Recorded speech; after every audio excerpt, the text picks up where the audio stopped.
Hi welcome to real estate channel.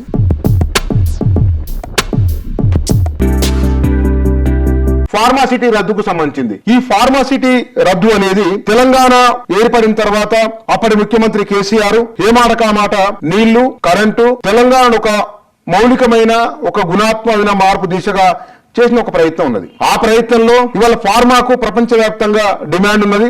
ఎక్కువ భవిష్యత్తు ఉన్న వాటిలలో ఫార్మా కూడా. కాబట్టి వారేమనుకున్నారు, హైదరాబాద్ దగ్గరలో ఫార్మాసిటీ ఏర్పాటు చేస్తే గనక ఆ ఇండస్ట్రీ ద్వారా 5.5 లక్షల ఉద్యోగాలు వస్తాయని ఒక అంచనా ఉన్నది నాటి ప్రభుత్వానికి.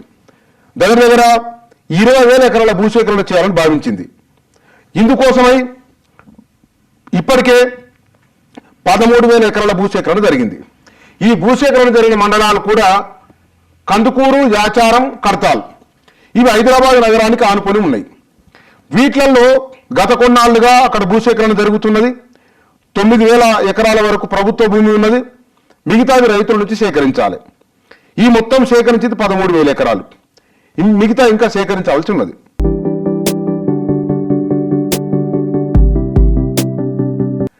ఇప్పటికీ ప్రభుత్వం తమ వద్ద నుంచి బలవంతంగా భూములు తీసుకుంటున్నదని, భూసేకరణ చట్టానికి విరుద్ధంగా వ్యవహరిస్తున్నదని కొంతమంది హైకోర్టును ఆశ్రయించారు.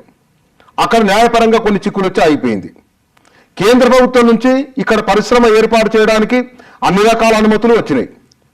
అయితే కోర్టులో కేసుల కారణంగా జాప్యం జరిగింది. ఇది భూసేకరణ చట్టానికి విరుద్ధంగా బీఆర్ఎస్ ప్రభుత్వం రైతుల నుంచి భూమి తీసుకున్నది కాబట్టి తాము అధికారంలోకి వస్తే కనుక ఆ ఫార్మాసిటీ రద్దు చేస్తామని చెప్పారు. చెప్పినట్టుగా కాంగ్రెస్ పార్టీ అధికారంలోకి వచ్చింది, అది రద్దు చేస్తున్నట్లు రేవంత్ రెడ్డి చెప్పారు. ఇది రద్దవడం వలన ఎవరికి ప్రయోజనం, ఎవరికి నష్టం, ఇది జరుగుతున్న చర్చ. ఈ 19,000 ఎకరాలలో ఇప్పటికీ ఆ భూమి ఎక్కడైతే 100 ఎకరాల్లో ఒక సబ్ స్టేషన్ ఏర్పాటైంది. దానికోసం దగ్గర 1,000 కోట్లకు పైగానే ఖర్చు అయింది. కొంతమంది 600 మంది వరకు స్థలాల కేటాయింపు జరిగింది, ఇళ్ల స్థలాలు. ఒక 500 మంది దరఖాస్తులు పెట్టుకున్నారు. దీని ఆధారంగా చేసుకొని ఫార్మాసిటీ దీన్ని ఆధారంగా చేసుకొని దానికి దరిదాపుల్లో రియల్ ఎస్టేట్ పెరిగింది. ఇక్కడ ఫార్మాసిటీ దగ్గరలో భూములు కొన్నవారు దాన్ని ప్రభుత్వం ఏం చేసింది, బఫర్ జోన్ చేసింది. ఈ బఫర్ జోన్ చేసిన తర్వాత అక్కడ వెంచర్లు వేయడం కానీ, గోడౌన్లు నిర్మాణం చేయడం కానీ చట్ట విరుద్ధం అవుతుంది. కఠినంగా చట్టం తీసుకొని వచ్చింది. ఇట్లా కఠిన నిబంధనలు పెట్టడం వలన అక్కడ భూములు కొన్నవారు నిర్వీర్యమైపోయారు. ఏం చేయాలో దిక్కుతోచిన పరిస్థితి. కొన్నవారు మళ్ళీ తిరిగి అమ్మడానికి లేదు, కొనేందుకు ఎవరు ముందుకు రావడం లేదు. అక్కడ రియల్ ఎస్టేట్ అక్కడ అయిపోయింది. ఇక అవతల పక్కన ఈ బఫర్ జోన్కు అవతల పక్కన ఇంకా అధికారులు ఏమన్నారు, ఈ ఫార్మాసిటీ ఎక్కడైతే ఉన్నదో దీనికి 7 కిలోమీటర్ల లోపు భారీ నిర్మాణాలు కానీ వెంచర్లు కానీ వేయడానికి వీలు లేదు అని అన్నారు. ఆ తర్వాత రైతుల నుంచో అక్కడ వారి నుంచి నిరసన రావడం వలన 1 కిలోమీటర్ పది తగ్గించారు. అయినప్పటికీ ఆ కిలోమీటర్ పరిధిలో జరిగిన భూ అమ్మకాలు కొనుగోలుకు సంబంధించిన ఒక సందిగ్ధం ఏర్పడింది. ఇక్కడ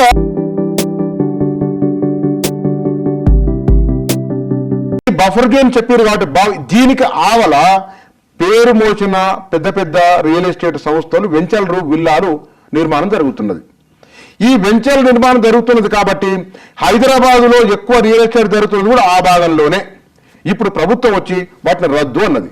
మరి వెంచర్లు రద్దు అన్న ఇంకో మాట కూడా అన్నది, ఇక్కడ మెగా శాటిలైట్ టౌన్షిప్లు ఏర్పాటు చేస్తాము అని, మౌలిక సదుపాయాలు కల్పిస్తాము అని. రాబోయే రోజులలో హైదరాబాద్ నగరం మరింత పెరిగే అవకాశం ఉన్నది. అది 2 నుంచి 3 కోట్ల జనాభా రాబోతున్నది. ఇవాళ ఏ మాట కా మాట హైదరాబాద్లో వచ్చిన వంతెనలు కానీ, విద్యుత్ సౌకర్యం కానీ, తాగునీటి వసతి కానీ, ఇది హైదరాబాద్కు రాబోయే 30-40 సంవత్సరాలలో ఏడోకలేదు. ఇక శాటిలైట్ టౌన్షిప్లు వస్తే కనుక విశాలమైన రహదారులు ఉంటాయి, గాలి వెలుతురు బాగా ఉంటుంది. ప్రపంచంలో ఉన్న ఈ దేశంలో ఉన్నవారు లక్షలాది మంది ఇక్కడికి వచ్చి స్థిర నివాసం ఏర్పాటు చేసుకొనవచ్చు. ఒకటి సెక్యూరిటీ బాగుంటుంది, కరెంటు ఉన్నాయి, నీళ్లు ఉన్నాయి, ఇక్కడ వాతావరణం అన్నిటికంటే అద్భుతంగా ఉన్నది. ఈ కారణాల రీత్యా ఇప్పటికే హైదరాబాదు కేంద్రంగా చేసుకొని కొన్ని వందల విదేశీ పరిశ్రమలు ఇక్కడ పనిచేస్తున్నాయి. ఇట్లా పనిచేస్తున్న వాళ్ళు కూడా ఈ ఫార్మాసిటీ కోసమే దరఖాస్తు పెట్టుకున్న వాళ్ళు ఉన్నారు. ఇప్పుడు అంతా క్వశ్చన్ మార్క్. హైదరాబాద్కు దూరంగా ఎక్కడో ఫార్మాసిటీ ఏర్పాటు చేస్తామని చెప్తున్నారు. అది రావడానికి ఎంతకాలం అవుతుందో తెలియదు. మళ్ళీ దరఖాస్తులు మళ్ళీ ప్రక్రియ మొదటికి వస్తుంది. అదొక సందేహం ఉన్నది. రెండోది, ఇప్పుడు ఈ ఫార్మాసిటీ రద్దు చేసిన తర్వాత ఈ బఫర్ జోన్లో ఎవరైతే భూములు కొన్నారో వాళ్ళు ఆనందంలో ఎగిరి గంతేస్తున్నారు. మరి దీనికి ఆవలి వైపున ఉన్నవారు ప్రభుత్వమే ఇల్లు కట్టిస్తామని చెప్తున్నది కాబట్టి మరి మేము పెద్ద పెద్ద వెంచాలు వేసిన మా పరిస్థితి ఏమిటనే సందేహం వాళ్లకు వస్తూ ఉన్నది. ఇక్కడ ఈ పాయింట్ దగ్గర ఆగింది. దీనికి ప్రభుత్వం ఏ మార్గం చూపిస్తుందో చూడాలి. ఎందుకంటే వేల ఎకరాలలో పంట పొలాలు ఉన్నాయి, గ్రామాలు ఉన్నాయి. కొన్ని సంవత్సరాలుగా అక్కడ గ్రామాల ప్రజలు రాస్తారోకోలు, ర్యాలీలు, ఎమ్మెల్యేలు వస్తే విజ్ఞాపన పత్రాలు, ఒక నిరంతరమైన ఆందోళన కొనసాగింది అక్కడ.